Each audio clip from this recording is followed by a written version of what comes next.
Welcome to the MMA Roadshow, episode number 337. My name is John Morgan. Cold Coffee is with me, kind of. He's with me in Las Vegas, in that we are both in our wonderful home of Sin City, but we are not in the same room tonight. And sometimes you might say, well, why did you make that decision? Did you just decide, hey, let's do something a little different. Let's change it up. Or hey, maybe you had some busy schedules going on. Maybe there was just no way you could be in the same room together. No, that is not it. That is not it. Let me say, I am on a vacation day. I've got no work going on. I've got nothing going on. And yet we are still not together for one very important reason. I am on the protocol.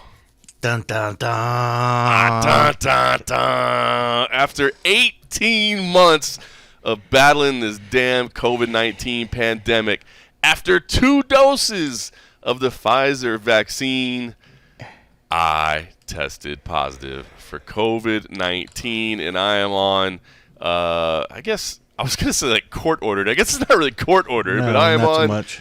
I am on a Southern Nevada Health District suggested quarantine after testing positive for COVID-19. So, cold coffee, I fought this damn thing as long as I could. And finally, I am now among those who have tested positive. I bear the scarlet letter of the COVID-19. What's crazy is that, I mean, out of all the places that we went to, I mean, I'm not even sure if you even kind of know where, if you could hammer it down where it happened, but it's like, if we didn't get it in Jacksonville, you didn't get it in Phoenix, you didn't get it in Houston, it's like, after going through those places, it was just like, we'll never get this damn thing. It's never going to happen. It's never going to happen. I thought the same thing. And then randomly, you know, for you to just feel a bit off, get tested in Vegas of all places, is just surreal. It's just crazy. But, you know, I guess the best thing that you could take away from it is that the vaccines do what they're supposed to be doing. Yep. You know, like you weren't one of these horror stories that we hear of shit going really, really wrong. You know, like it did everything that it was supposed to do. Which is a positive, you know. It's very much a positive. So you're absolutely right. I kind of had gotten the same feeling you had out all these trips we've gone, and not that we go out there and we're just crazy when we're on the road, but we've been going to these cities where the reason the UFC is going to those cities is because nobody cares about wearing masks, right? I mean, nobody cares. So that's I went to Sturgis for fuck's sake. You know, I went the fucking major, what they call the super spreader of the super spreaders, and it's like that didn't do it. So I remember you said you couldn't find a mask if you wanted to, right? Like no, there was not COVID one. does not exist in South Dakota and all these other places. No. Yeah, nope. So I had kind of gotten to that conclusion as well. I'm like, look, I guess this vaccine works better than they think it does. Like, I'm just not going to be able to get this. And I'm like you, that I kind of assume that everybody that got it could probably kind of point to where they think they got it. I can't really, to be honest. I mean, I did go out on the strip last Friday night, so maybe that was it. Ding. Well, but yeah, well, listen, that's probably the most likely. There's no question about it. But the thing is, I didn't start feeling anything until Thursday. So I just want to lay it out there so people kind of know maybe what to look for, or at least what I felt. So, because I'm sure there's people that are like, I don't know, I got the vaccine, I don't know. So here's what happened. So Thursday of last week, I did notice that during the day I sneezed a couple times, right? Like not an annoyingly amount so, but I mean, on a typical day, you just don't find yourself sneezing, right? So I sneezed probably 4 or 5 times on Thursday. So I was like, all right, that's kind of weird. I don't normally sneeze that much in a day, but not enough that I was like, okay, something's wrong here. You know, I just thought, maybe there's some allergies or who knows what it is, right? And then Friday morning, of course, we had the early weigh-ins, right? Because that was for the show that was early in the morning. So we had to get up a little extra early. So I got up at like 6 a.m. and I woke up, throat was a little scratchy at like 6 a.m., right? But listen, I had a couple frosty beverages the night before. You know, it is not abnormal for me to wake up at 6 a.m. in the morning and feel a little bit off, if you know what I'm saying. So I had a little bit of a scratchy throat, went in for the weigh-ins, met you there, and we were doing our thing. And then as the weigh-ins were going on, I noticed that my nose was starting to run a little bit. Nothing crazy, but just a little bit of a runny nose. So now I've sneezed a couple times, I got a little bit of a scratchy throat. and I got a little bit of a runny nose. But I still honestly wasn't worried. I mean, that sounds like it still could have been like allergies or something. Exactly. Could have been allergies. I will say I did. I don't know if I'm actually allergic to anything. I've never done like the whole panel of tests or whatever. But I did Google Las Vegas allergies, and the report that just came up just said low.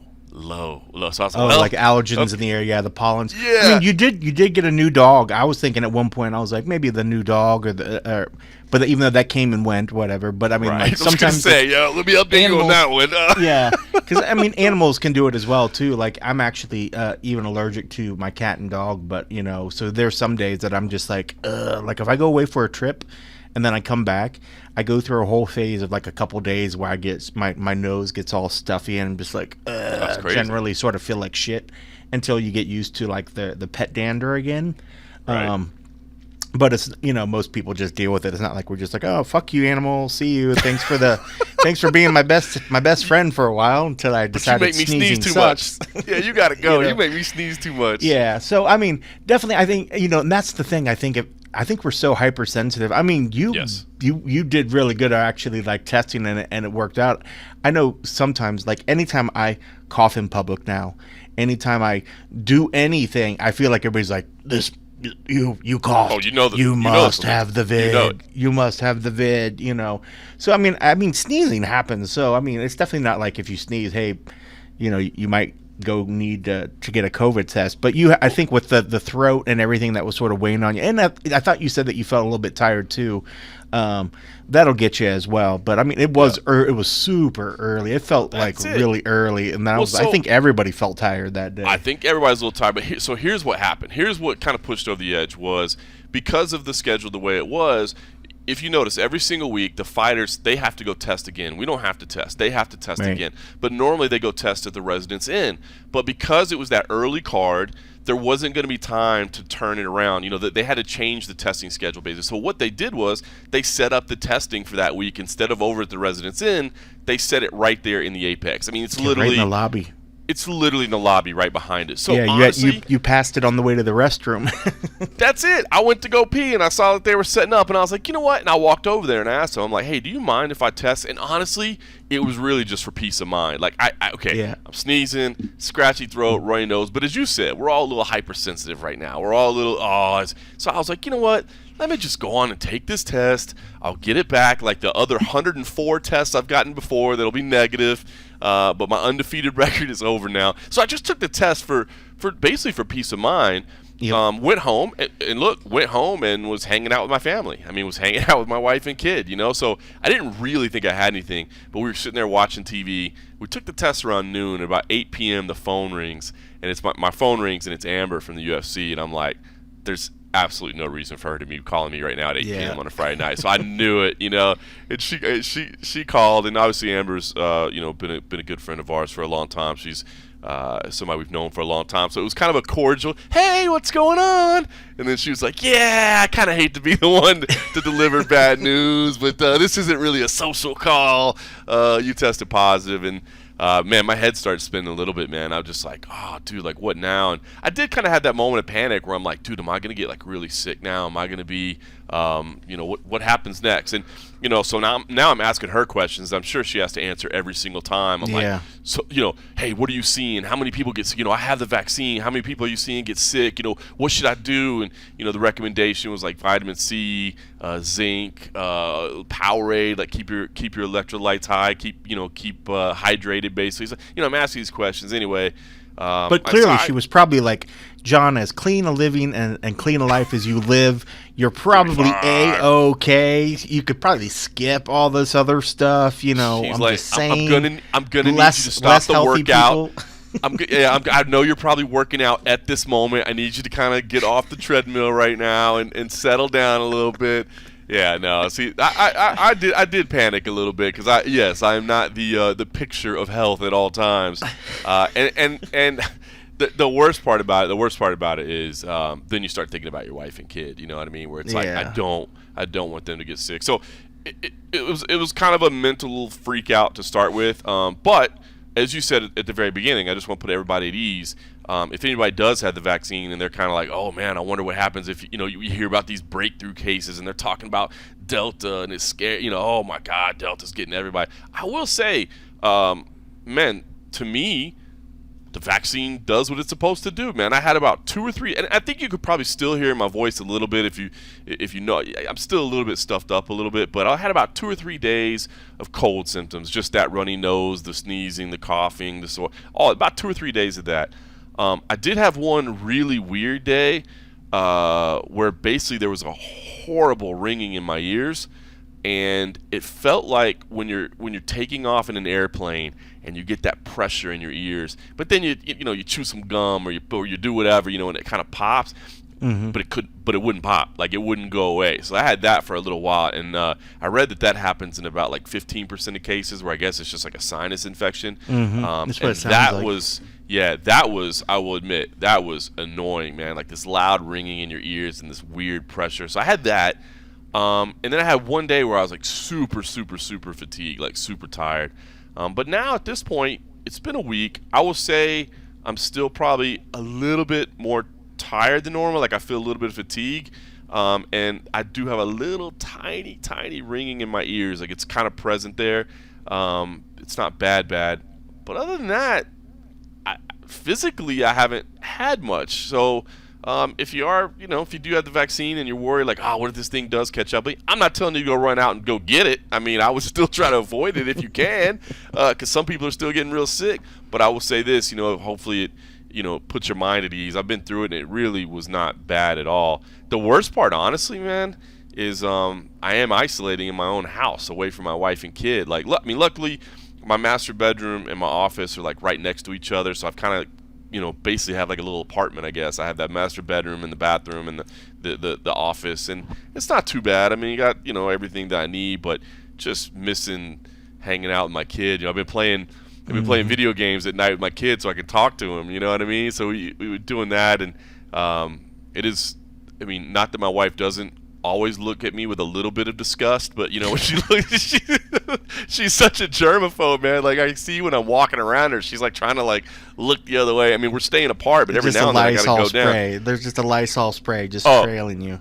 You think you're making a joke? That's not. Like, dude, she's literally like just spray. I'm like, you're just spraying Lysol in the air. Like, what do you think is gonna? Like, what are you doing right now? That's funny. So it's like that. She's following me around in the times that I do, have to. She's like, don't touch anything. Don't touch the railing. Don't touch anything. So what are you doing? What have you been doing? So I wondered about this the other day. Have you been doing like takeout, or you guys? They bring the food up halfway up the staircase. It's like food. Bro, it's like prison food, man. I got a little plastic stool out here. Luckily, the wife has been taking over all the cooking. She's been handling everything. She doesn't want me cooking anything. And then they run up a plate and they set it down on a little plastic step stool. And then I pick up the step stool and I get to eat inside. And then I got to put the dishes out there and they come collect it and spray it with Lysol. Dead man walking. Dude, I'm telling you. Like the Green Mile, man. They just dropping your food off and then, rattling the bars as they walk back down the stairs. That's totally what it is, man. Wow. That's totally what it is. So that part of it kind of sucks, man. Like, I'm getting a little bit bored, a little bit restless. I would say, like, I did. So what was the day? What's the final day? Like, what's the day that you're like able to have freedom? So 10 days, which will be, and in fact, I just clarified this with the UFC today. I cannot attend the Dana White's Contender Series weigh-ins next Monday, but I can do the fight. You can do the fight night. Oh, because it was next Tuesday. Yeah, it was a Friday. Friday was the day I tested positive, and I guess it's 10 days from that point, or yes, 10 days exactly. from your 10. Do you have to do a negative test before you're able to go, or they just trust that 10 days? Yeah, so apparently, like, I guess the testing, and I didn't clarify this, but I think you can still basically end up testing positive because you're still shedding the vaccine, or not the vaccine, shedding the virus. Yeah. But as long as you're fever-free and symptom-free for, like, I think they said, like, 5 days, and it's been 10 days total, then you're okay. I never really got a fever, so that's good. And I am symptom-free other than just this little bit of congestion. And your family tested negative, which is crazy as well. They have I mean, tested well, negative. not crazy, but that's the good thing, you know. I mean, It's a great thing, but yeah, you would right. You're in the same house. You just assume. So they've tested negative. Yeah, it's a great point as well, man. They've tested negative 3 times now. So, fortunately, it looks like everything's going to be okay. So, yeah, that's the adventure that I've been on for the last week. And so I've been kind of laying low and staying out of it. But and that's why when you were telling that, that's why I was saying, you know, because we even saw some fighters that had like weird false positives and things of that sort. So when you had told me that D and that Eli didn't test, I was like, dude, maybe you have a false positive.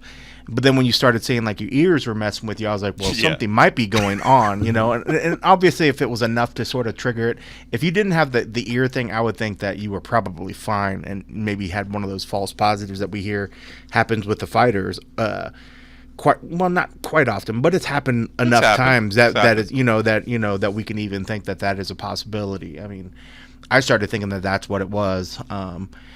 But no, I'm glad, man. I'm glad everything's good. I'm glad we don't have to make this fucking cold coffee show, man. That would have been a real pain in the ass, and we would have lost all of our listeners, and it would have lasted maybe 1 or 2 more weeks before I would have been too grumpy to keep doing it.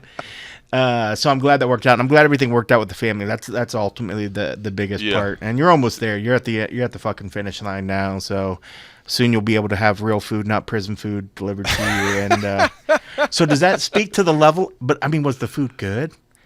I mean, I know that you do a lot of the cooking, but you know, I don't know. That's why I was joking, like whether you guys were just doing straight order in, and Dee was like, just like, hey, we're just gonna order food in. Here's your food or whatever. Or is she whipping it up in the kitchen?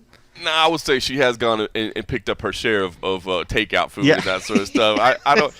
Luckily, the wife doesn't listen to this, but you know, yeah, your boy is definitely the chef of the family. So I mean, she's the arts and craft leader, and you're the grill master. You know, that's true. That's true. So listen. It's not the greatest, but it's nice to have it delivered to you. Damn straight. I'm going to be kind of quiet about it so she doesn't hear me and get mad. So wait, but the more important question, you don't have a fridge in your office right now, do you? Sir, this has been an ongoing struggle. I know exactly where you're going with it. How'd we get the frosty beverages delivered upstairs? Yeah. So I am having, like, basically I have to clear them out. Is Eli getting extra allowance? No, I would never ask him to do that. That would be That's what kids are for. No, I would never do that. I would never ask him to bring me a frosty beverage. No, but so what I've been doing is I have been waiting for them to clear out, and then basically I go and get like 3 or 4 at a time, so I'm minimizing it. So yeah, by the time I get down to the last frosty beverage, it's a little bit room temperature. You know what I mean? It's been about 105 degrees here in Las Vegas. But yeah, I knew exactly where you're going with that, and that shows that you really understand the struggles that I go through and the things that I deal with. But I can only imagine. I kind of thought that if I'd have told my wife, like, honey, we need to get like a little mini fridge for the bedroom. Like, I just didn't see that one going over very well. So I can just keep some apples and fruits and stuff upstairs. So you don't always have to bring that food up there. She went and got all the medicine that I needed. She went and got all the. But yeah, I've been getting frosty beverages delivered to the house. I love it. That's so funny. They're like, I won't ask my son, but there's this random homeless guy from the neighborhood that's been coming upstairs and delivering me the beer, and I throw him a 5 out the window. Yeah, he'd already had COVID like 3 times, so he said he wasn't worried about it. So it's good now. It's been a struggle, but you know, I've been trying to keep it, you know, slightly moderate, so I stay nice and hydrated as well. So that's it. It's just part of the hydration. I just know you got to stay hydrated. You know, I just figure, Listen, your favorite hydration. They say that, you know, alcohol helps, you know, kill everything. I don't know if that's the type of alcohol they were talking about, but it's the alcohol that I'm going with, and it keeps everything nice and sanitary. That's it. That's it. So, yeah, if alcohol wipes work, why wouldn't alcohol can work? You know what I'm saying? Ooh, see? Take that, Fauci. So anyway, your boy's recovering, but that's what I've been going through. Did get, we did talk about it on the and a half episode, so appreciate everybody from the Patreon.crew over there, patreon.com/the MMA Roadshow that sent well wishes and good, good messages. And actually gotten a lot of messages from people inside the UFC as well who noticed my absence the other night and kind of found out what was going on and checked in. So it was nice to have people reaching out and making sure that I was doing okay, man. The other day, felt good to hear that, Yeah, Tim O'Toole grabbed me the other day, and Tim's, I mean, he's one of the production VPs or whatever, but not something that you would normally think was being at every event or Right. whatever, or dealing with like what we deal with. But he stopped me when he first saw me. He's like, "What's up with your boy?" And I was like, "Oh, So I was like, "Oh, that was pretty nice of him to stop me to ask and stuff." And I know some other ones did as well. So, no, that's very cool. I mean, it's funny. Like I felt like from some of the other media guys, like once that you popped, they're just looking at me like, "Well, what about you? What about you?" I was like, his family was negative. So what, you think I'm closer than them? I was like, back the F off. Like, relax. Oh, that's great. So man. funny. Yeah, the media just all turned on. Everybody's like, I'm going to go do this. And you saw someone that were like, "Oh, I'm going to go get the ivermectin and I'm going to go do this. I'm going to do this." And it's funny, in the very front row where we all sit, like me, Amy, and Oscar, we're all just like, "Well, if he's got it, fuck it. We all probably got it." We're just like, "Oh, who cares? Whatever." Like we're not going to do whatever. But then there were some others that were just so sort of just like, especially like the ones that didn't get vaccinated. It's like, "Oh, well, this is a lesson to you." Yeah, what's funny is I feel kind of bad for him because I imagine the other members. If anybody had tested, I mean, look, we were all together, on media day that week, right? I mean, on Wednesday we were all together. So I imagine if somebody else had tested positive, I'd been a little bit worried. Our boy Hot T, Oscar Willis, he reached out to me as he would expect. He's a good friend, he wanted to make sure I was okay. But then he sent me a message and he's like, and I had to pull it up here. He sent me this on WhatsApp. He said, "For what it's worth, I've not heard anything like, oh, why did he come in if he was sick?" And I'm like, wait, I'm supposed to feel guilty about this? Like he sent me that, like trying to make me feel better. And I'm like, wait a minute, what? I'm supposed to feel guilty about that? Showed up with this No, I stuff? was gonna say I didn't either. I didn't hear anything, but yeah, I didn't even think about that. But it was funny. You saw some of the hushed when everybody was like, "Oh, I should probably go. I should whatever." I was like, if you're vaccinated, do like what they say. If you feel symptoms, then go do something. If you don't, then calm the F down. Like, it's not like you're swapping spit with the dude or whatever. You're sitting in a room with them. I was like, if they say 6 feet is fine, I was like, bro, you're good. Like, just relax. Like Yeah. if you feel, just like what John did, I was like, if you feel sick, if you feel whatever, then walk over there and test. But if not, then don't stress yourself out. You're just going to give yourself stress sickness or something. You can get so stressed out about it or whatever. But That's it. I really want to stress this. My symptoms were so minor that had the testing not been there right next to us, I wouldn't have driven over to the Residence Inn and tested. Like, I just wouldn't have. I mean, that's how minor it was. The vaccine works, man. It sucks that I got it. I'm glad that my family's not infected. But the vaccine works. Like I said, it was so minor. Like I said, I did have 1 or 2 weird days that probably I would have gotten tested at that point. But had the testing not been right there, I wouldn't have done it. It wasn't that bad. You know what I mean? So. And you missed some hella good fights on that Dana White Contender Series. That Tuesday night, that was the Cheaty fights, and then some of the others. There were some awesome fights. That was just crazy. And it's funny, like, so you weren't there. I'm still constantly amazed by how we don't get every I mean, granted, there's a lot of other sports in town, but every time I don't see a lot of the Vegas media there, I'm just like, what are you guys doing that you can't be here on Tuesday to watch these fights? And the last ones, just like Dana said, and just like we thought last year, the level of competition keeps ratcheting up, keeps getting better and better. And this last Tuesday, the fights were dope, dude. That was fun. I can't think of any fight that I was just like, oh, well, that really sucks. I mean, it's funny, the one fight, the very first fight, which was a good fight, we didn't think anybody was going to contract, but I was still like, that's a good fight. But you just, by the fact that it was like, it was sort of back and forth, it goes to a decision. And I'm like, I couldn't remember if that was one I thought kind of could have went the other direction. But I was I don't think we're going to get it. I don't think we're going to get one. But still, that was like the lower point of the night, and it was still a good fight. Dana still gave him a contract. And I was just like, dude, these fights are good. They're getting so good. So like when we're sitting there and I'm like, where is everybody? I was like, I knew why you weren't there, but I'm it's just amazing that we don't have as much people coming out to these things. And because the level of action is so good, I love the and Contender Series. it used to be that we'd always get Dana. Dana didn't come. It was funny because somebody joked about it and said, "Oh, Morgan doesn't come, and then Dana doesn't come after the fights. What's up with that? What's up with that?" I'm not saying they're connected. Maybe they are. Maybe they're not. I don't know. First question, dude doesn't show up, and then Dana doesn't go to the Contender Series post fights. I mean, I always thought that we were kind of just lucky in the sense that the access to him, how he did come after every week, always scratched my head. I was like, dude, I can't believe he's coming every week. So I knew at some point it would probably pull back a little bit and not do it. People speculated why he maybe didn't come afterwards that night, because after the Trump stuff got announced. But you figured he'd want to tout that a little bit. That was also the night that a couple people caught him on the Instagram live with some surfer chick while the fights were going on, and so I don't know if he thought that. That's his show. He's executive producer of that surfing show. He's watching that while he's supposed to be watching the fights where he's deciding if he's going to give guys contracts, and it's like, come on, Okay, that's a fair point. Maybe if you're one of those guys fighting, you might not want to find out he was on an IG live somewhere else. Yeah, paying attention to a very, very attractive, chick, but it's like, just a cast member. She's just a cast member, sir. I'm sure that was. I'm sure that's all he was talking thinking. To anybody. He's like, you up? Oh, look at you! Look at you! Calling back to Lorenzo. But though it's kind of funny though, because when you watch his fights, and I'm sure we'll talk even more, but like, it's neat that I know you're always got your head into your laptop, sort of quasi recapping or breaking down a little bit, not of the fights, but a lot of times when I sit up there, I just take in the scene, because I watch it and I'm always interested to see as a fight or certain actions happening up there, what the reaction of like Dana's table is, what Sean's doing, what Mick's doing, so I could sort of get a read on it.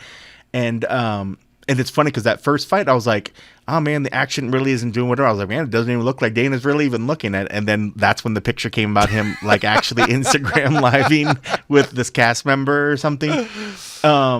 But honestly, the action was so good. I'm sure you watched it as well. I don't know what fight stood out for you. I mean, there were so many really good ones that kind of took place. I still end up recapping the event. So hey, just so you know, just because your boy had COVID, I didn't take any extra days off. Like even me, I got like these vacation days. I already had vacation days planned just because there's no UFC event this weekend. So I figured I'd burn a few vacation days. Yeah. But yeah, so I still worked. By the way, I still did the recap for this, even though I was just COVID positive, even though I just said how minor everything was. I did feel a little bad, but those were the martyr. He was martyring himself over here. I was just saying how amazing I felt. And I was like, oh man, I was suffering through everything. No, that was one of my bad days, but yeah, no, I still did the recap. I would say. I mean, obviously, CJ Vergara and Josh Quinlan both with the quick finishes. How can you not be impressed with them? But you know what, man? Chidi and Njokuani as well, and that's a homer pick for me as well. Obviously a fellow Dallas guy. I've seen him and his brother, from their very early days. Like I saw him fight on the local show. Yep. Yeah. I saw him fight on the local show in Dallas. So I've obviously been a big fan of their career. So I was happy to see him kind of get that moment. And I thought it was a great night. This upcoming Tuesday, by the way, we get 6 fights instead of 5 because that one rescheduled fight that fell out in week number 1. Oh. But so here's it'll be 8 more contracts. At least. Well, that's what I was going to ask you about because it's been funny. I've seen a lot of people that almost seem like turned off that there's so many contracts being issued, and they're like, and it seems like, it doesn't mean as much. It's not as hard. To me, that's just it's just a reality of the COVID era, right? They need as many bodies as they can get. Yeah, and Dana said as much, Yeah. The only thing it registers in my head is the same thing that it did last year was the fact that, as much as Dana says they want to have people available to, fill these gaps and all this other stuff, they already have a roster that's ready to fill gaps. I think a lot of them would probably do it as well, So the thing that I thought, and every time, especially the first night, which was kind of funny because there was 4 fights and they gave out 5 contracts. I was like, wow, this doesn't bode well for the current roster because as much as they say, it's nice to have an inflated roster for this sort of thing, it never stays inflated for long. What we always end up here a little bit shortly afterwards is, there's the names that get tossed in a box, before they're sent their papers, I think I told you back in the day, one of the days when I was doing a shoot in the studio there, walked outside of the studio, and then there was a cardboard box that had a bunch of folders inside of it, and it was like fighter names and all these other stuff. And it was eventual guys that either had received their walking papers or just did or were going to. So that's the reference I make about, they're bringing all these people, but soon there's going to be a cardboard box filled of guys that aren't sticking around anymore, that aren't getting the option. Yep. So while it is good to have an inflated roster, you still have a current roster of cats that are more than willing to step up. It's just you're bringing a lot of guys in, and as much as they want to dispute it or not, you're bringing a lot of people in for minimal contracts at this point. And while it is good to have that, and it makes business sense to say, yeah, I mean, I could have 400 where my excess budget would be this amount, where I could have 450 and only inflate it just slightly, and I just maybe bring those people in and pay those monies, Right. But what's at least good about it is that the cats that they're bringing in are exciting. They're young, they're fresh, and they're good. They're not bringing in milk cans and just or soup cans, whatever the phrase is for the people that just get beat up. They're bringing in That'd be tomato cans, sir. But I like milk tomato cans. Milk cans, tomato cans. All those cans. I like all that stuff. I like soup. That Vergara kid. Holy cow. Yeah. And with the flyweight division, man, I just liked his swagger. I liked how he came in. Dude had a possible chance to not weigh in and lose everything or cut your hair and go in there and just do it. And he was like, nah, man, that's my knot, man. That's my look, and he wasn't going to do it. But he knew he was going to make weight. I was like, dude, have you ever had so many people asking you to cut your hair before? And he was just like, I wasn't going to cut it, And I was like, bro, you're on the doorstep. But then he goes out there and does what he did. And it's just like, okay, kid, I see you, Yep. And with that kind of power, that's going to make an immediate impact on that sort of division. So it's refreshing. I get it that it's scary for the older, the existing fighters on the roster that maybe aren't getting a lot of activity. I would be a little bit worried if I only had maybe one fight left. They just seem to be the trend now is they're letting people fight out their contracts. They really are. A lot easier than, almost assuming, hey, I got one fight left. I think this is the point where Sean and them are supposed to call me and we renegotiate and we redo my contract.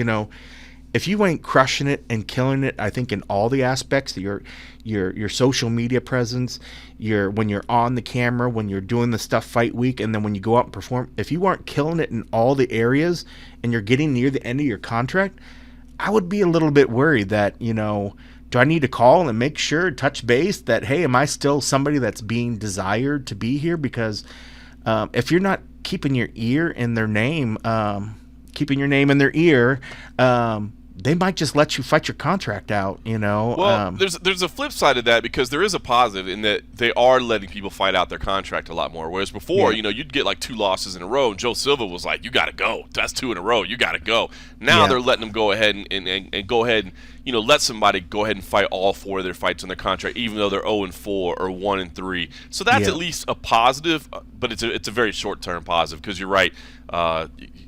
You got to stay on it right now. There's a lot more competition for those spots. So you're absolutely right about that. You got to pick up those victories. And by the way, for anybody that doesn't know the CJ Vergara reference, I will shout out everybody that was in the chat, because you were streaming the weigh-ins. I couldn't be there obviously because of this COVID positive. CJ Vergara missed his weight. And then we noticed, like, bro, he has so much hair. Like, he's just cut the hair. So literally in the chat, we're all just sitting there like, pound off. He was a half pound off. He was a half pound off, and he had like a foot and change in his hair. It was all dope braided. It was all braided real nice. I was like, bro, that's like easily, you got 2 pounds just chilling on your head right there. Because look, I know they're letting everybody in the door these days, but you miss weight, I don't think Dana's giving you a contract. I think that automatically precludes you from getting a deal. So we're just in the chat, we're just like, cut the hair, cut the hair. And he's like, no, I'm keeping my hair. Yep.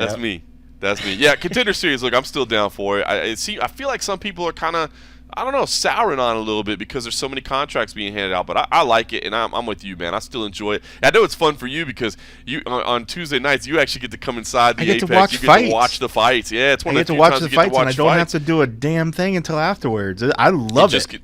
Just get super busy for you afterwards, right? Cause Yeah, it's just one after afterwards, another, it's crazy rush. But I mean, like, it's awesome. I mean, I love being able to go watch the fights, and whether it's in the room or not, even just being able to sit back in the back and watch them, just to watch a stream of fights where you're not being pulled 3 different ways or whatever. You're not having to try to, let me edit this thing, let me do this, let me post it here while trying to keep my third eye on the screen so I can at least ask something. You could just literally enjoy the fights, and it's so and it's just surreal, like being out in the arena for the Tuesday night ones, because there's no walkout music. It's just super, super quiet. It's so eerie.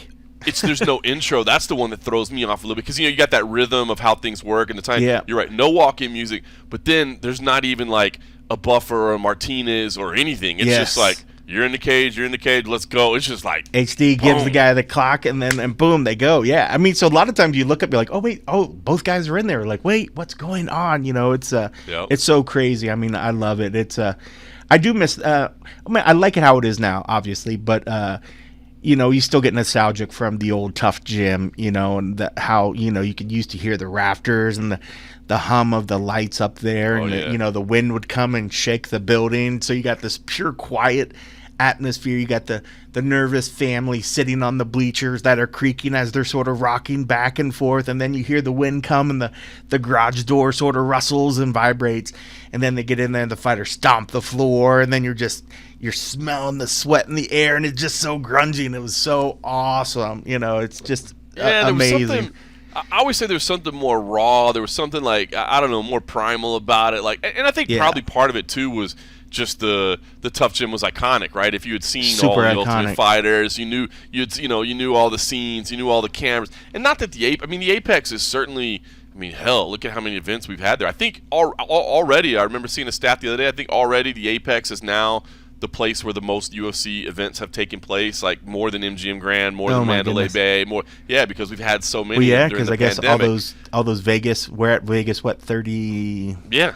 6. This will be 36. Vegas 36 at this point, plus some pay-per-views along the way. So yeah, now it's crazy. So I mean, the Apex is an awesome facility, and obviously it saved the UFC's ass during the pandemic. But it's funny because the old Tough Gym was like, not ghetto, but it was pretty run-of-the-mill, dirty little industrial park.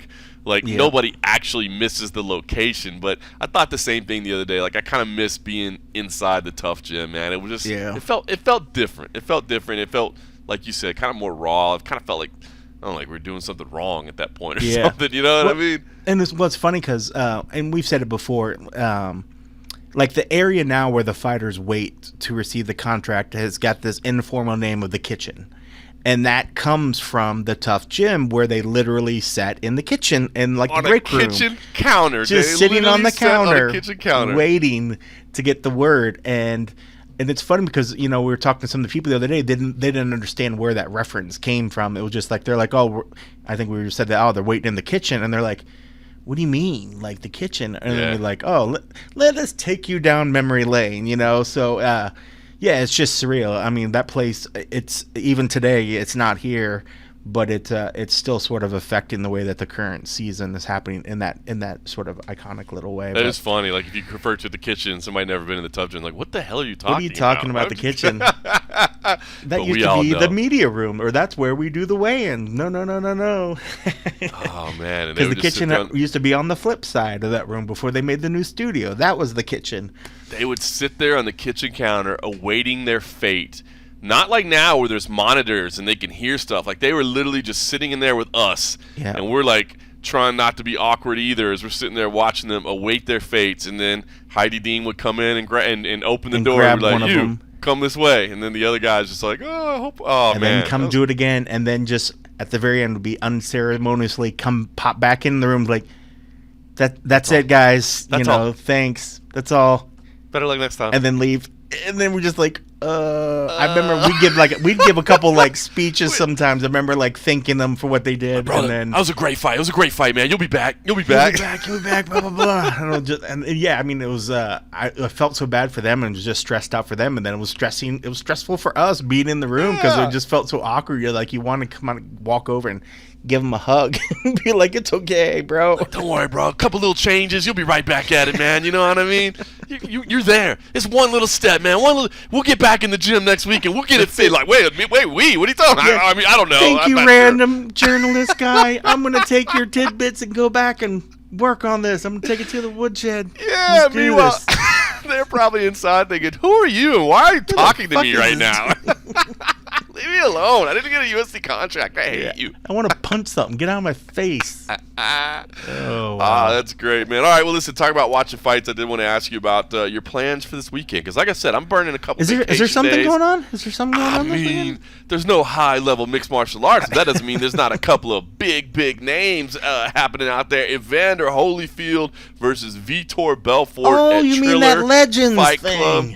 Oh man, Anderson Silva versus Tito Ortiz as well. Let's talk about first. I'm gonna watch.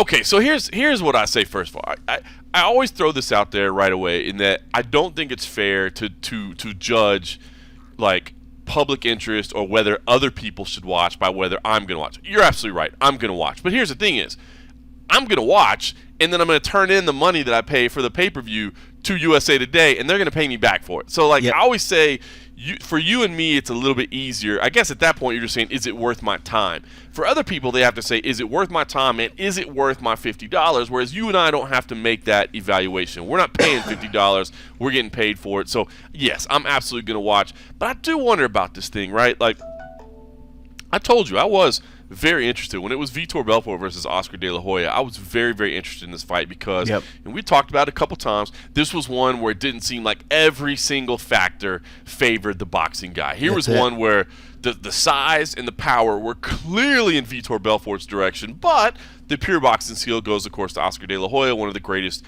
to ever do it. He's going to be a lot smaller, but he's going to be a lot quicker, and he's going to have much more refined technique. That intrigued me a little bit. Then, of course, Oscar got COVID. And we bring in Evander Holyfield, and immediately, we did kind of an instant reaction to it last week, and I said right away, look, my interest has waned significantly, right? I mean, now we're talking about a guy in his late 50s. It's a guy that's super late 50s. I mean, not middle 50s. Like the dude is 58 years old, getting near 59 years like, old, and that's okay. So here's what now I'm to the point of. Okay, all right.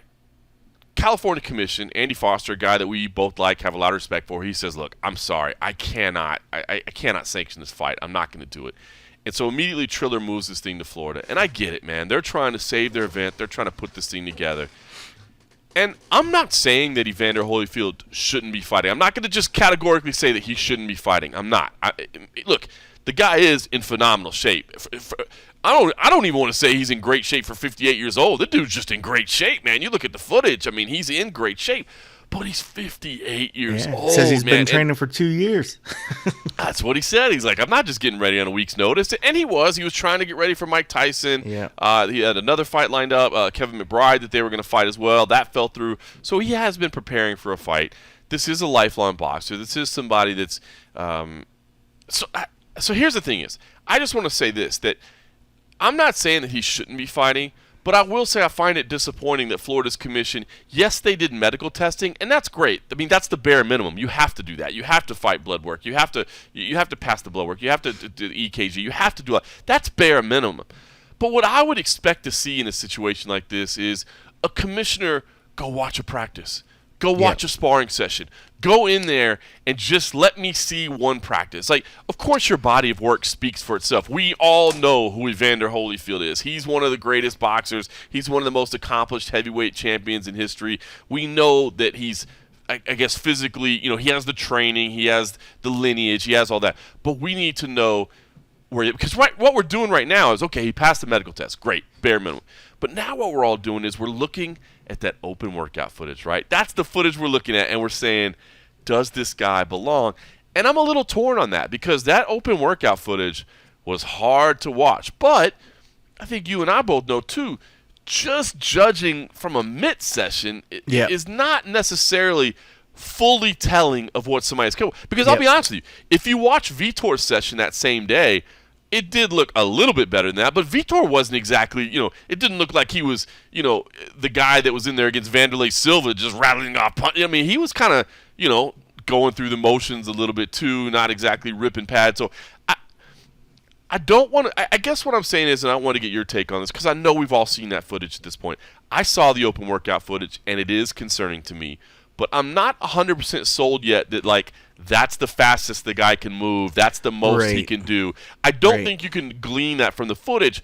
However, I would have liked to hear that somebody from the Florida Commission at least went and watched a practice, at least went and saw a sparring session or something, that there was a reason that they were willing to sanction this rather than just, we're Florida and we don't care. Because, yes, he passed the medicals, but again, that's the bare minimum that should have been done. Yep. So what's your take? Because I am a little concerned for Evander Holyfield, but I'm not ready to I guess hit the panic button just yet and be like, oh my gosh, we're about to watch, a crime scene on Saturday night. Yeah, and like you said, I mean, it's the bare minimum, whatever the basics is. I'm not sure how fully those tests really go into to really fully test the motor skills and the cognitive skills that go into that sort of stuff. I don't think they look at any of that sort of stuff. None. But we have seen plenty of media days. Just to go a little bit further back, or recently to Jake Paul. Jake never hits mitt. All he does is his weird little stretch session, but then he goes out and actually looks pretty decent when he's actually throwing hands. So, especially with these boxers, especially the guy like Evander, he's done so many workouts and so many whatevers. I don't think he needs to show everything out there because he knows what he can do. I just expect that his hands will be quicker than what it was. I don't think he was trying to go out there and impress anybody. I think he's probably one of these guys that understands that his body of work speaks more than anything than what he maybe wants to show right there. And we've seen some people kind of use that as a strategy to kind of hold some of the cards, back from their opponent, Yes. I'm hoping that what we see is a lot better than that. I was more worried or about some of the times of, I mean, granted, I know it's been a minute since he's maybe done a lot of interviews over and over. I was just more, shocked about some of the times in the interviews, what seemed like memory losses of things. I mean, but, I forget what I did last week, so I guess I can't look too much into when people are like, what about this fight when you did here? But it just seemed like he was struggling at times. Like when he wanted to ask the president a question, he's like, President, I want to ask you a question. And then he struggled to just make a comment and then just dropped it. And then I was just like, okay, that was awkward. And I was like, But, I mean, that could have just been chalked up to the fact of, he's on a big stage and a presser and randomly the president or the former president, calls in. So he just could have been nerves. It could have been whatever. But I also feel like, when a commission passes on a fight, I don't know if there is any sort of, written chain of command or written deferment like that would go. I mean, I would like to think that if one major commission passes for a certain reason and, documents why they decide to pass, and then another commission picks up that sort of, and picks it up and allows that to go forth, should something ever happen, like in a case like this where you have a senior citizen going in there fighting. And if something happens, there should be some ramification. There should be some punishments for the Florida Commission. If you have one commission that passed on it for certain reasons, just like when, the Supreme Court goes in there and says, this is what I think, and they have to write these big, long documents of why they judged things. And if California did it and then they pass on it and Florida finds that it's fine, that one, they should have to document why they agree that it was good to go on. And should something happen afterwards, which none of us would like to see, there should be some sort of ramification. But there is no real oversight. That there's no federal body that governs these state things. They're all state-run entities.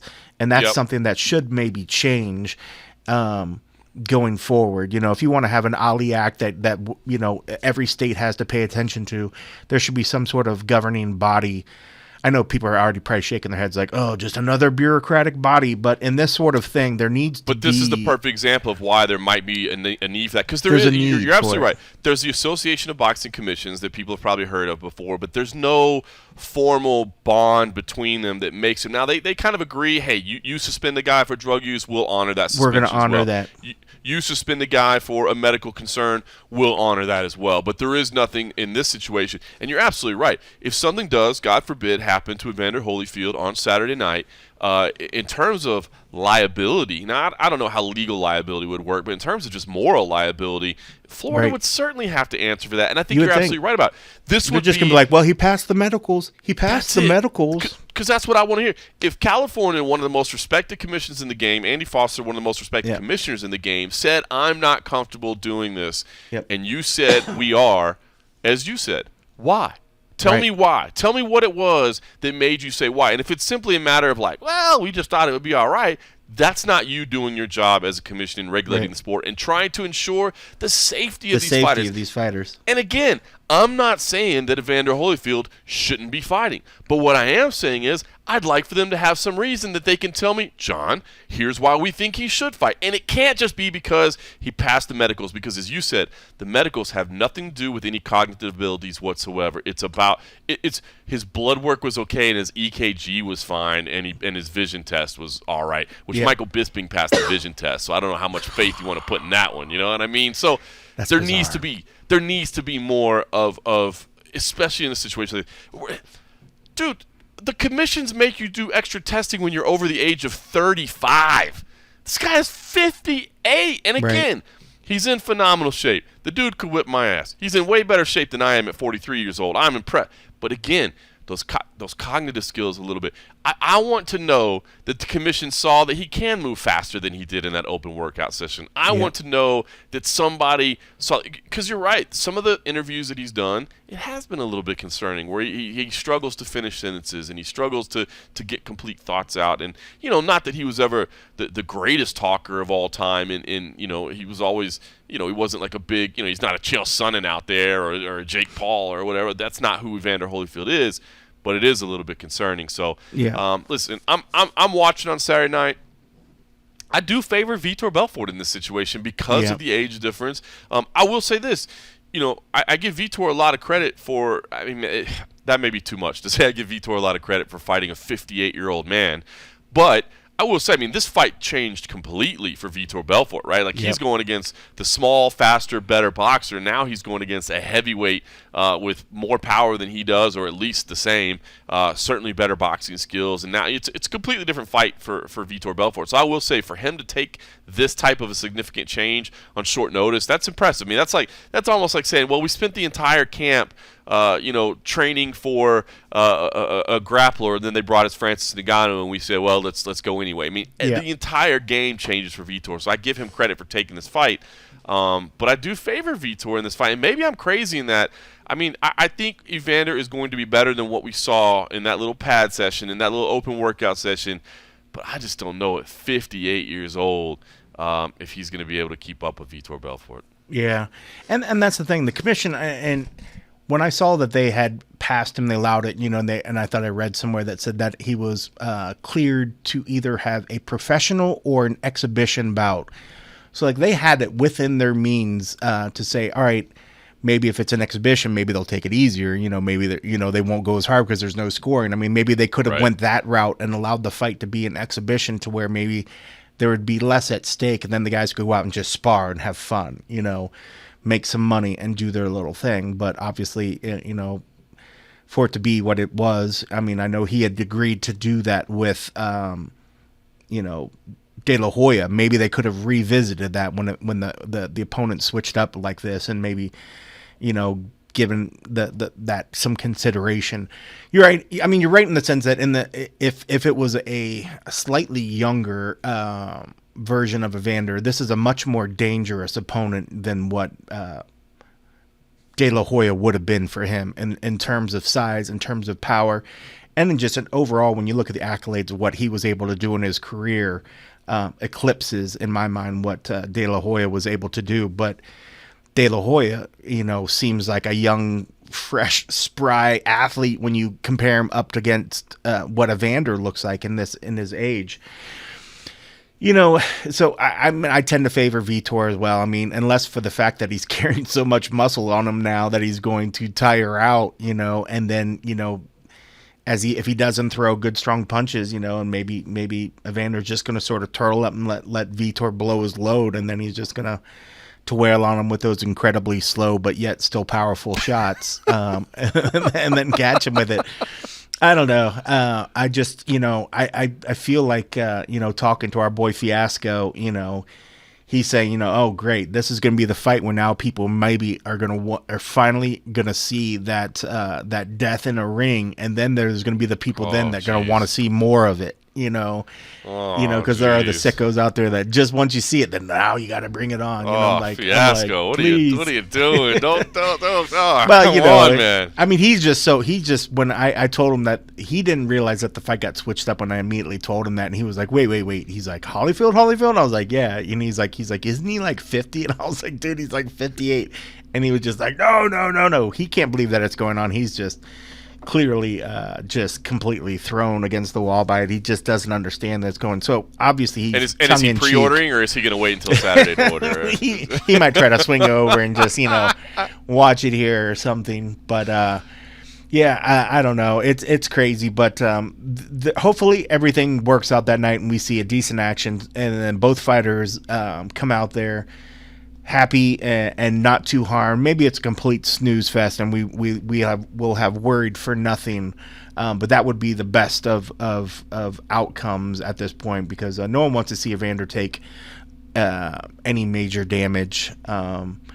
And heaven forbid, you don't want to see something, you know, worse. You know, you don't want to see him get pummeled in a pile. I don't want to see him get knocked out. I mean, I don't want to see that. I get no joy. Nobody wants to see any 58-year-old man get knocked out, man. You know, like, come on. If he was the worst person, and he's not. He's a great human being. Yeah, he seems to be like a really nice guy. If he was the worst human being on the face of the earth, but he was 58, like, who wants to see a 58-year-old get knocked out? So, listen, but I'm going to be tuned in. Like you said, I'll just fingers crossed everything works out okay. But listen, if it doesn't turn out okay, there needs to be some changes, and there needs to be accountability here, because this is not a situation where nobody sees this coming. Everybody sees it coming, and people have to answer for it if it ends up being a disaster. Yeah, and I think, and you know, just the last thing to end on, I think a lot of people, you know, if you don't already know, I mean, like, these commissions make money by being able to put on these spectacles, so it is in their financial interest to make this fight happen. There is nothing in their interest. If they had nothing to gain from this, there's no historical value that the world is going to be a much better place because Vitor Belfort fights Evander Holyfield. That's not happening. That's not the reason why this fight's taking place. It's taking place because they want money. You're dead right. So money is pushing this forward. That's a great point. It's not as if the Florida Commission is just some bastion of competitive, like, oh, we just want to help foster the sport of boxing. That's right. No, it's because you get a fee. You get a fee. This event, so they're getting money from this. So. Anderson Silva, Tito Ortiz. Does this do anything for you? Because here's like what's it. weird about this one. Yeah, I like the stare down. The stare down had that vintage, just Tito just staring his face, and I loved it because Anderson didn't turn either. Both of them just stared, and I was like, as soon as that happened for me, I was like, cool, I'm in. Once I saw that, I was good. Oh, Tito, and Tito, by the way, I mean, leaning down for that lower weight class, man, that's unbelievable. His head shrunk somehow. It was crazy. It shrink somehow, man. That's where he probably cut the most weight, to be honest. He's like, how do I just deflate this thing a little bit? But he looked good. He looked lean and mean. But I remember thinking, I was like, his head looks. I was like, does he look smaller? And I was like, I think it's his head.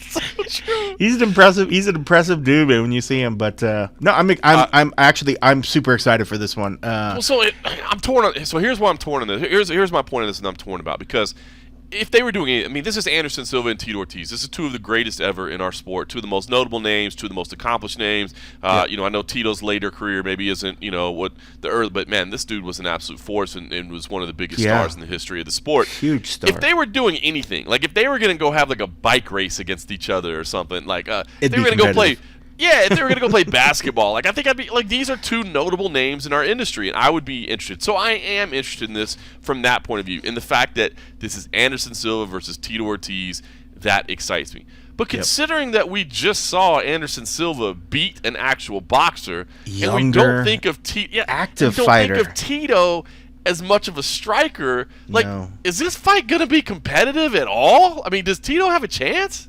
He has a chance if he gets in Anderson's head, and that's what he was trying to do. I mean, and even then, that's just a chance just to throw him off his game in the hopes that he gets one of these big looping shots or something. He's not going to outbox Anderson. Anderson's has better hands than him anyways. Like, Tito's always been about the ground and pound, getting him on the ground, and you can't do any of that stuff in this sport. So the fact that it's just purely going to have to be on his footwork, his head movement, and I'm starting a new thing on that, by the way. Every time I hear head movement, I'm going to do a hashtag head movement on our live streams, and hopefully it's going to be a drinking game.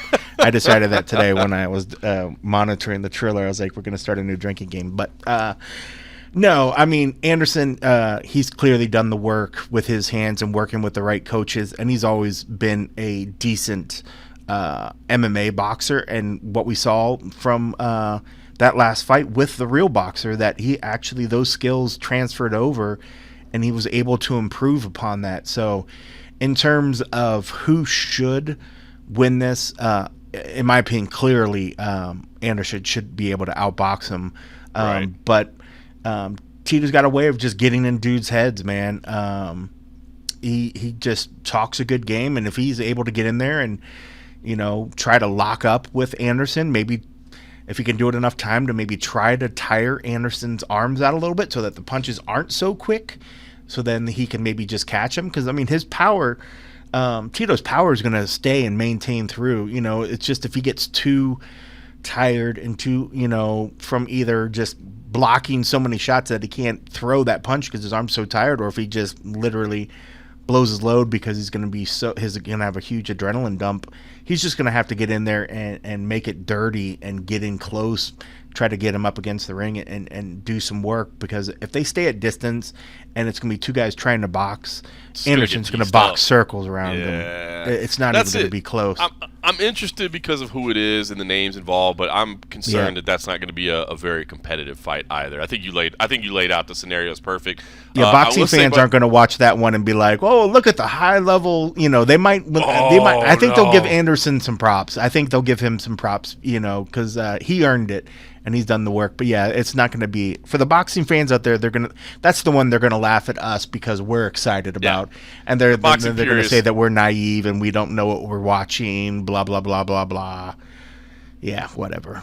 Fuck they're going to trash us on that. I will say, by the way, watching the press conference that you mentioned, first of all, I really don't necessarily understand the whole Donald Trump involvement thing, but whatever, it is what it is. It's How crazy commentary was that? That was bizarre. The most bizarre thing.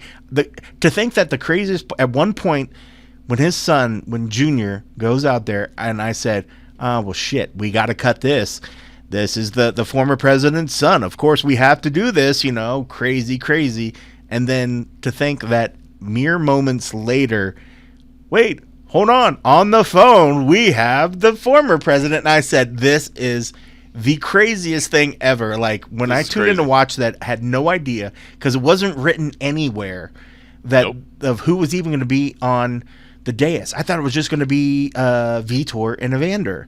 So then you had the other guys, or a couple of the guys from the main card, and then you saw Don Jr. go up there, and then lo and behold, to have Trump on there. I got to give Triller credit in the sense of, boy, pulling out some stops and just like making that presser much more than what I thought it was going to be right from the get-go. I was floored by that. I couldn't believe they got Trump to actually call in there.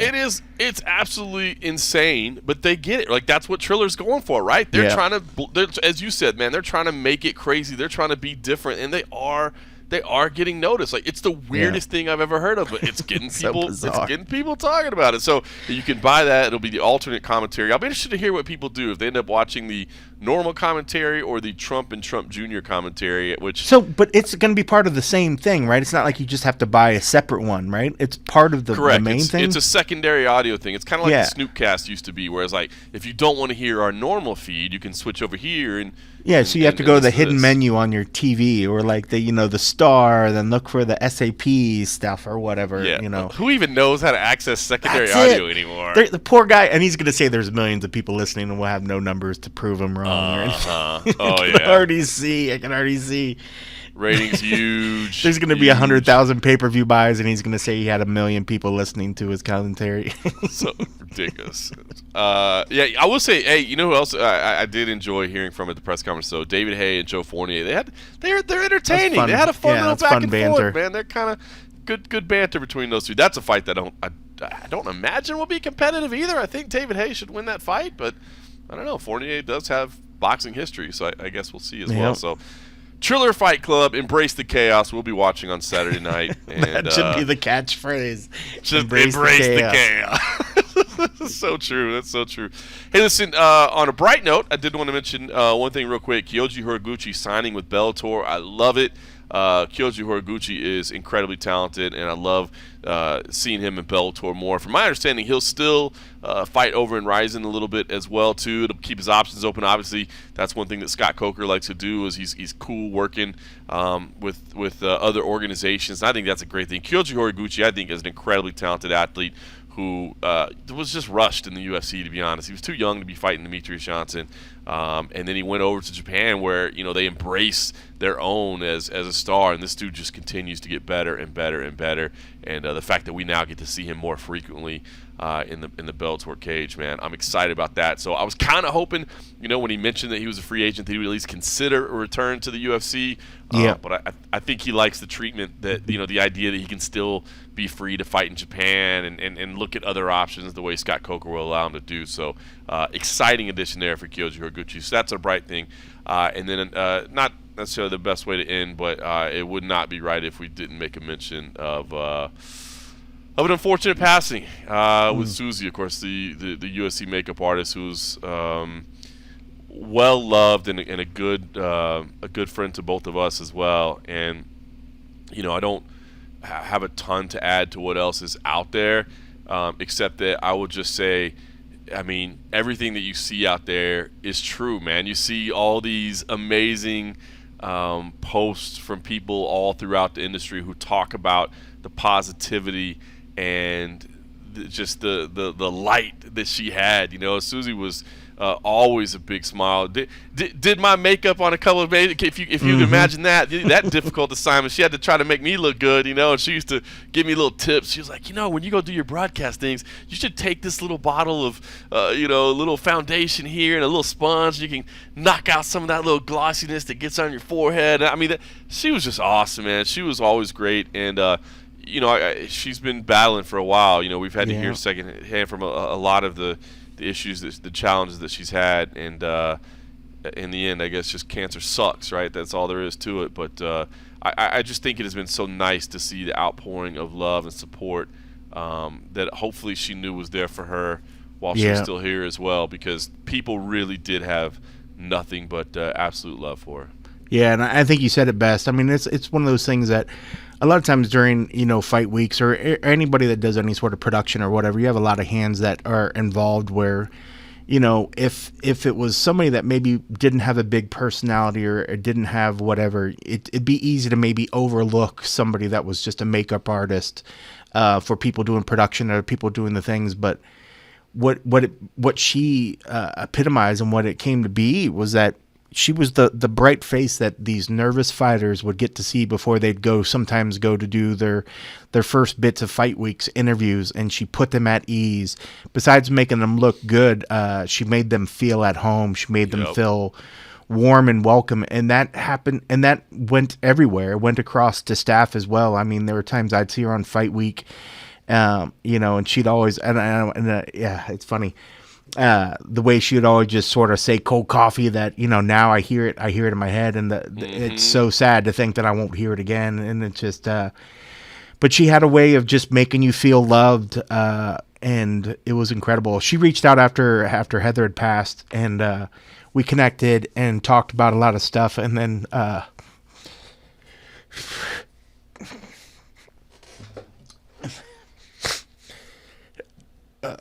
she was just she was the kind of person that you would want. Excuse me. I knew this was going to be hard. But she was the kind of person that she just made you find light in a lot of weird situations. So I know I definitely leaned on her and tried to be there for her. And, you know, and that was the most frustrating thing is because, like, talked a lot recently about trying to just hang out and just try to alleviate things. And, you know, I know she was dealing with a lot of stuff and then was reconnecting with people. So I was like, oh, well, I'm not going to bug her. There's always time, you know, things are trending well, whatever. We'll just reconnect again later. And those are the frustrating parts is when you don't get those moments. So I know we say it always over and over and over, you know, talk to the people, find the time to, you know, connect with your peoples and stuff. But you could tell easily by every person. Anik put a great thing on Instagram today. I think a lot of people connected with. But if you go down that list, look at every single fighter that's on there that pitched in and was just like, this was a person that, you know, while small in stature, because she wasn't the tallest little thing, had the biggest heart and had a way of connecting with everybody. And I can't think of a recent loss that affected so many people from so many walks of life. You know, you hear of, and this might sound cheesy to people on the outside when they're like, what do you, when you see like actors or famous people that have this just crazy way that they connect with so many people that everybody sort of feels like they were family.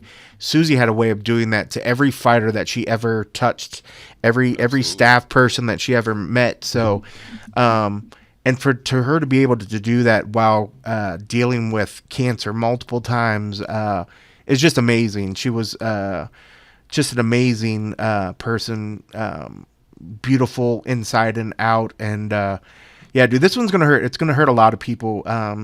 You know, our good friend HD Heidi Dean, the one that's been doing. You know, everybody always, you know, they always say, "Who's the 5 seconds baby?" That's Heidi Dean. Heidi Dean was really close, and actually, Heidi is the one. When I first found out early this morning, I had texted Susie's phone, and I was just like, "Please, please, please, please, tell me this is not happening." And not thinking I would get anything back. And then Heidi texted me back from Susie's phone and said that how she had passed.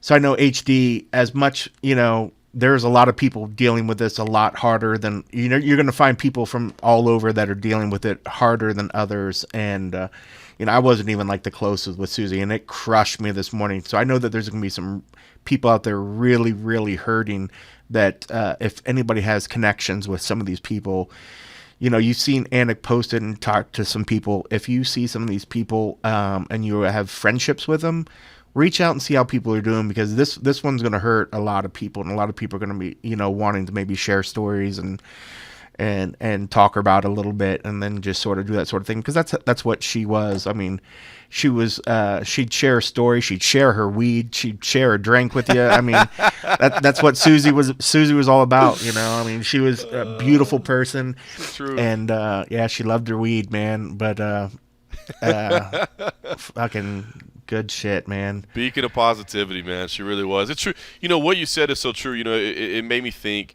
You know, you hear like when athletes come into the UFC for the first time, and I get it, you know, like when you talk about the big machine and people arguing about pay and contracts and stuff like that, but you ever see when somebody comes to the UFC the first time and they're like blown away by like, man, they treat you so good here. They treat you so good. I'm telling you, you know, it's not the organization that treats you; it's those people that treat you good. It's the staff. Yep. It's Susie. It's Heidi. It's people like them.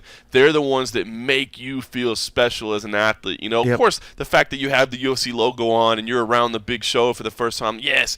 But it's those people that go out of their way to make sure that every step of the way is good. And as you said, they understand the psychology of the nerves and the difficulty of the weight cut, and they're doing their best to make you feel like somebody special and to build your confidence, and that's what she was so amazing at. It wasn't just the fact that she was a great makeup artist. She was a great makeup artist, but I mean, there's a reason why she was so well liked, and it wasn't just because she was really good at putting on makeup. You know what I mean? It was everything around that. Think about all those interviews, because like they would see her right before all those interview packages that you would see leading into fights where they're just sitting down with like the cool background or whatever and a dark background and all these fighters sitting down.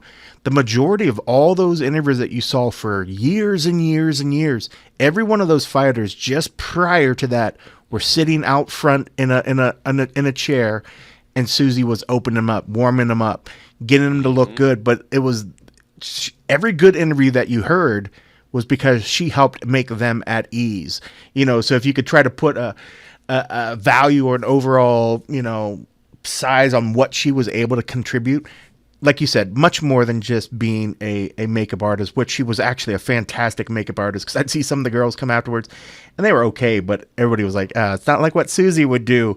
I mean, she was a leader in her field. I mean, that's why she was able to do what she did. She was fucking fantastic, but she was probably even better in the sense of she was like a pocket psychiatrist, because every fighter that went in for their interview was warmed up because they were just out there at ease, smiling and laughing with Susie every time. And, you know, it was it's crazy. It's a, it's a huge loss. And it was a shitty way to start the day.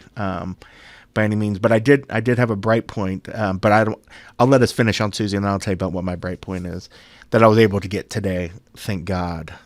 Well, I know it was much needed, because as you said, reach out to your people, right? Because like you said, there's going to be a lot of people that this one stings a lot to a lot of people. So yeah, as you said, if you know these people that have, you know, are expressing their loss, reach out to them, because trust me, this one hurts a lot of people. So yeah, I mean, again, cancer sucks, and it's great that she's not having to deal with that battle anymore, because it was not an easy one for her, and she was an incredible beacon of positivity till the very end. So we'll certainly miss Susie for sure, and you know, wish her family and friends nothing but the best. So just absolutely could not let that passing go without mention, because she was somebody that was so incredibly well loved. But as you said, we don't want to send people out on a somber note. So bring us the positivity. Bring us back up. Get us. Yeah, we have done that before. So I think I've been volunteering now here for the Red Cross here in Vegas since 2013. So roughly 8 years or whatever. So I do various video shoots and stuff for them.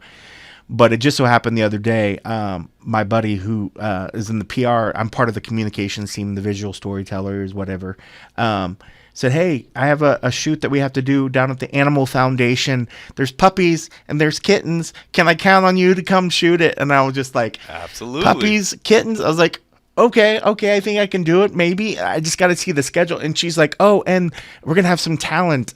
Chloe from Channel 3, the weather girl, she's going to come as well. And Chloe is the most adorable, like, little meteorologist. She's so cute.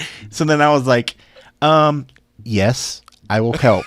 So today after, you know, starting, really on a down point, there was one point today where we were shooting, pet safety stuff at the Red Cross, full of just little baby kittens mewing everywhere, and puppies and dogs being saved and stuff. So today for a couple and Chloe, of course.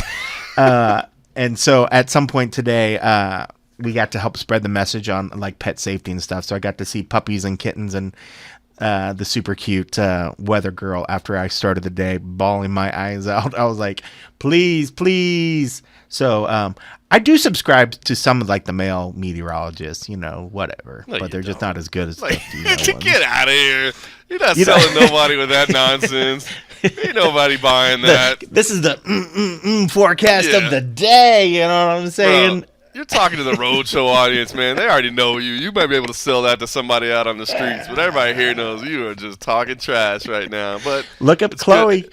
Chloe, I think her last name's Coast, but Channel 3, and you'll agree. Once you go look and you'll say, like, oh, man, she knows her weather.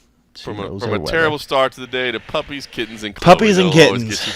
Yes, warm feelings by the end. It was warm feelings for sure. I bet you had warm feelings. I wasn't saying where the warm feelings were located on my body. They were generally, for the most part, in my heart. Kittens and puppies. You got to love them. That's great. By the way, I never threw it out there, so I'll say, if you like what you're listening to, do us a favor. Log in, rate us, review us, give us some feedback. That'd be great. And if you really want to step it up, take it over to patreon.com/the MMA Roadshow for as little as $3 a month. You can help support the show. You can get the and a half episodes. Or if you don't even want the and a half episodes, you can just support the show. Why? Of course you want those. Those are the best parts. Because you don't do them. Well, I mean, but people love them. Cold Coffee loves the and a half because I produce those. So we got to give a shout out, though. We got to give a shout out. Let's hear the shout out. Scott, how do you say his last name? McCrate? Mm-hmm. Scott McCrate. Scott McCrate, thank you for joining and jumping on. And he took advantage of doing the full year long, but he came in as a producer. He is a superstar in our book. But welcome to the family. Welcome to the team. And he came hard already bringing questions last week, but we'll save it. Scott, by the way, chime in. We're going to let you submit more questions, and maybe we'll even bring that up in the next one. Yeah, he has some deep. He has some hard hitting questions. I told him right from the get go. He went hard fast. But hey, that's part of the Patreon team. That's what he was like. You can just do this, just answer me privately. I'm like, no, Scott, you get to be part of the show, man. We're gonna do that. So we'll save that for next week when I'm feeling a little bit better, and I'm waiting on a couple of answers from some people anyway. So we'll get that, and then we'll address it. Anyway, just want to throw that out there. Scott, appreciate it. Yeah, give us homework. That's what we take it. If you support the show at patreon.com, you can just put us to work. Basically, we work for you at that point. So you can just tell us what to do. And if you have puppies and kittens, we're inclined to help as well. And if you want to bring Chloe, Cold Coffee will help out with that too. I will be there. All right, listen, I'm going to heal up, hopefully get this thing fully past me, get cleared. I'll be back to work next Tuesday. The Contender Series, by the way, I got CFFC 100 next week as well, so the timing worked out okay on that. Be down in Florida. Our man CM Punk is actually still remaining part of the broadcast crew, so even though things are going big for him over at AEW Wrestling, he will be on the CFFC 100 broadcast team, calling fights with me on UFC Fight Pass. We'll talk about that next week, but put it on your calendar. It's a Thursday night show, a special Thursday night show, the 100th, so it's a big one for us over at CFFC. Join us for that. We'll talk about then. In the meantime, we'll just tell everybody, enjoy your weekend. Embrace the chaos of Triller Fight Club. And thanks for listening.